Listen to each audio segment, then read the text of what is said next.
पतली कमर आ सब छौरा आगा पीछा करै छै रे सुन नागिन के नाला तकै छै पतली कमर आ सब छौरा आगा पीछा करै छै सोलह के जवानी बड़ी लागै छै कमाल 16 के जवानी बड़ी लागै छै कमाल बिलौकी में नाचे हमर गांव वाली माल बिलौकी में नाचे छै रे गांव वाली माल गांव वाली माल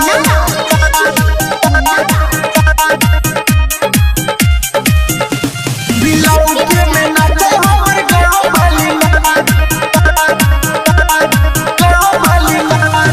लहंगा उठा के गरा दौड़ाब छै संतोष राज के लगे बोलाब छै लहंगा उठा के गरा दौड़ाब छै